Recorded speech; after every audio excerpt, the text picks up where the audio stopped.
audio jungle.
नमस्कार आदाब, मैं शम्स सैफ़ी। विरासत टीवी पर शेख फाउंडेशन का नाम आप पहले भी सुन चुके हैं और देख चुके हैं। आज इत्तफाक हुआ है कि शेख फाउंडेशन के अहम तरीन इम्तियाज़ शेख साहब से बात करने का मौका हमें मिला है। आज हम उनसे बात करेंगे और जानेंगे शेख फाउंडेशन में उनकी खिदमत और उनके रोल के बारे में। इम्तियाज़ साहब, आपका बहुत बहुत शुक्रिया हमसे बात करने के लिए, आपने टाइम निकाला। शुक्रिया। इम्तियाज़ साहब, शेख फाउंडेशन के बारे में हम पिछले 10 से 12 सालों से सुनते चले आ रहे हैं। इसकी बहुत अच्छी जर्नी रही है। अब चूँकि वो बहुत लंबा अरसा हो चुका है, आज लॉकडाउन के बाद में जो शेख फाउंडेशन की खिदमत नज़र आती हैं, हमने अक्सर कई चैनल्स पर और सोशल मीडिया पर इसके बारे में सुना और देखा है। तो हम चाहते हैं कि आप अपना रोल और अपनी खिदमत इसमें किस तरह से दे रहे हैं और किस तरह से आपकी एनजीओ काम कर रही है, थोड़ी तफसील से हमें बताइए। शेख फाउंडेशन तो ऐसे काफ़ी सालों से काम कर रहा है ज़मीन पे उतर के, लेकिन आज इस देश को जैसे कि सारे लोगों की ज़रूरत है, लेकिन ख़ासकर उन एनजीओ की जो लोगों के बीच में काम करती है। तो हमें ऐसा लगा एक जवाबदार एनजीओ होने के वजह से कि मैं शेख फाउंडेशन का एक माइनॉरिटी विंग का अध्यक्ष होने की वजह से मुझे ऐसा लगा सिर्फ मुस्लिम नहीं, बाकी हमारे जो भाई है उनको भी हमारी ज़रूरत है। तो हम लोगों ने अपने हिसाब से अपने स्तर से बहुत ज़ोर और शोर से उतर के, जब से लॉकडाउन हुआ है तब से लेके अब तक अपने दिल से, एक हमारा भी दिल होता है कि हमारे देश के लोग बहुत तकलीफ़ में हैं, परेशान हैं, तो वो कैसे जिएंगे, अगर लोग बचेंगे तो देश बचेगा। तो वो हमारी जवाबदारी समझ करके हमने खुद अपने आप से इन लोगों की खिदमत करने का जो है बीड़ा उठाया और उसको अच्छी तरह से अब तक कर ही रहे। इंशाल्लाह ताला आगे भी अल्लाह ने चाहा और हमारे देश के लोगों की हमारे साथ दुआएं रही तो हम इसके आगे भी हम काम करेंगे और अच्छा काम करेंगे। और आज अभी तक हम लोगों ने कम से कम 2000 लोगों को हमने राशन दिया है, उससे ज़्यादा ही दिया होगा। और जैसे जो लोगों को डिटेन किया गया है, पुलिस वालों लोगों को डिटेन किया है, उन सारे लोगों को लेके जाके 2 टाइम का खाना देना वो संस्था की तरफ से मिलता है, लेकिन बांटते हमें। उसमें बहुत सारे लोग हमसे जुड़े, हमारा काम देखने के बाद उनको ऐसा लगा कि ये सच्चे लोग हैं, ये लोग ज़मीन पे बहुत अच्छे से और ईमानदारी से काम कर रहे हैं। तो हम लोग खाना वगैरह सारी चीज़ें मिल रही है, कहीं से बना के मिल रहा है, बीएमसी का नहीं, ये खुद बना करके लोग दे रहे हैं। और हम लोग खुद जोगेश्वरी में अपने खानका पे 350 लोगों को दिन में और 350 लोगों को रात में खाना बनाकर खिला रहे हैं। उसका नाम है हरिनगर, आप जाकर के देख सकते हैं। वहाँ पे माशाल्लाह काम चालू है वहाँ पे। और जिन लोगों को डिटेन किया है पुलिस लोगों ने, उन लोगों को लेके जाके खिलाना। उसके अलावा उनकी ज़रूरत ये है कि भाई किसी के दांत में दर्द है, किसी को बुखार आ रहा है, हल्का हल्का ऐसा लग रहा है कि भाई मैं कोई डॉक्टर के पास नहीं जा सकता क्योंकि उनको डिटेन करके रखा गया है, वो बाहर नहीं आ सकते। और किसी को ऐसा लगता है कि भाई हमने दांत नहीं घसा काफ़ी दिन हो गए, उसकी वजह से तकलीफ़ हो रही दांत में, तो कोलगेट देना, साबुन देना, नहाए नहीं कितने लोग। और जैसे तेल नहीं लगा, औरतें भी हैं उसमें, तेल नहीं लगाएं। कुछ लोग बोलते हैं शैम्पू ला के दो, बहुत तकलीफ़ हो रही है बहुत। तो ऐसी चीज़ें हम उनको प्रोवाइड करते हैं अपनी तरफ से। बहुत सारे लोग बोलते हैं भाई बहुत दिन हो गए चाय नहीं पिया है, काफ़ी दिन हो गया, चाय शौक़ होता है लोगों को, तो हम जाके चाय भी पिलाते हैं उनको।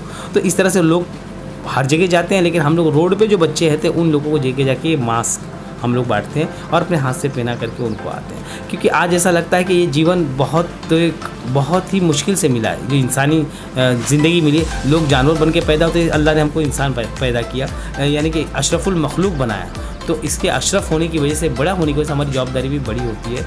ये सोच करके हम अल्लाह की राह में अपने देश के लिए अपनी सारी घर की फैसिलिटी को छोड़ करके, आराम छोड़ करके हम लोग रोड पे उतरे हुए हैं और सरकार के साथ कांधे से कांधा मिला करके हम लोग काम कर रहे हैं। ऐसा नहीं है कि सरकार नहीं कर रही, सरकार भी अपने स्तर पे बहुत अच्छा काम कर रही है, लेकिन वो हर जगह पहुंच नहीं सकती है। इसलिए हमारे जैसे एनजीओ वाले उनके साथ मिल करके वहाँ तक पहुँच कर लोगों की खिदमत कर रहे हैं। इंशाअल्लाह ताला आगे भी इससे ज़्यादा ताकत से हम काम करेंगे। जब तक, इसके ऊपर एक शेर मैं कहना चाहूँगा, सतूरे दयार पे रखते चलो सरों के चिराग, जब तक ये जुल्मत की सियाह रात चले।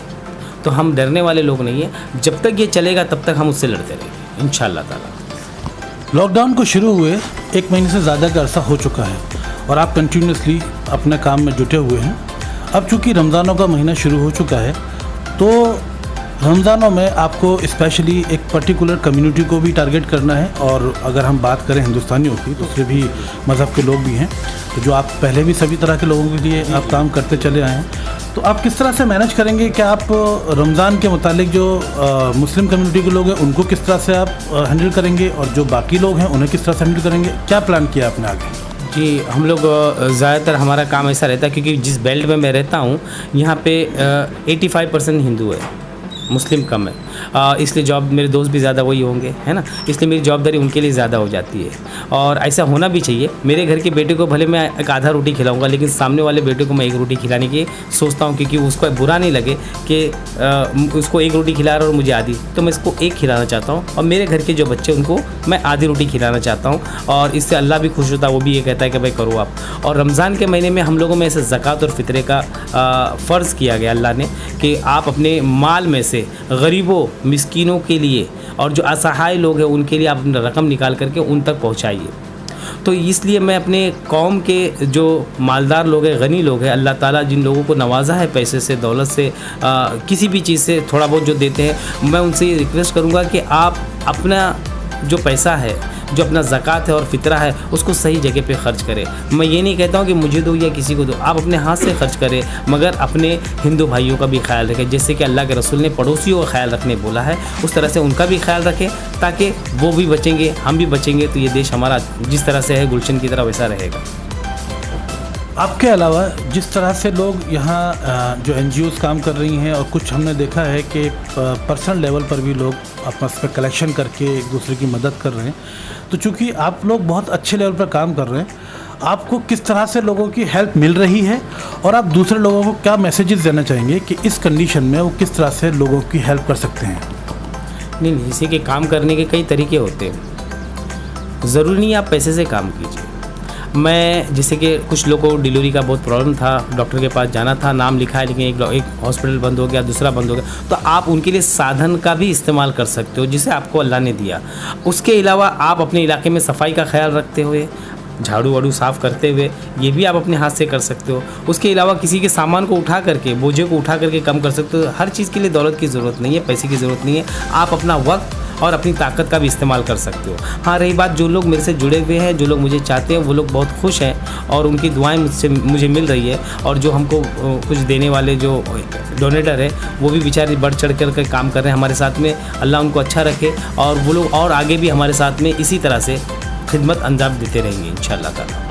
बहुत शुक्रिया आपसे बात करने के लिए। देखा, जैसे इम्तियाज़ साहब ने बड़ी खूबसूरत सोच के साथ में अपनी सारी कारगुजारियाँ बताई और लोगों को मैसेज भी दिया कि अगर आप मदद करना चाहते हैं तो उसके तरीके बहुत सारे हो सकते हैं। सिर्फ पैसे से मदद की जाए ऐसा ज़रूरी नहीं है। मदद करने के लिए जज्बे का होना बहुत ज़रूरी है, और वो जज्बा आपको मदद करने के लिए बहुत सारी चीज़ें आपको बताता है कि लोगों की आप मंजिल मकसूद तक पहुँचाने के लिए आप उनको ट्रांसपोर्टेशन से हेल्प कर सकते हैं। आज हमारे बहुत से डॉक्टर्स ऐसे हैं जो एक जगह से दूसरी जगह जाने के लिए उनको ट्रांसपोर्टेशन ट्रांसपोर्टेशन की ज़रूरत पड़ती है, कभी कोई मसला हो जाता है, उनकी गाड़ी काम नहीं कर रही, उनकी पास पेट्रोल का इशू आ गया, तो आप उनकी हेल्प कर सकते हैं। बहुत सी लेडीज़ ऐसी नर्सिज़ हैं जो कहीं जाने आने में फंस जाती है, अब उनकी हेल्प कर सकते हैं। और भी बहुत से मसाइल ऐसे हैं कि आप कई तरीके से लोगों की मदद कर सकते हैं, बशर्ते कि जज्बा आपके पास होना चाहिए, नीयत आपकी होनी चाहिए, क्योंकि अखलाक और इंसानियत किसी चीज़ को रोकता नहीं है। अगर आपने इरादा कर लिया है तो बेशक आप उसकी मदद कर सकते हैं।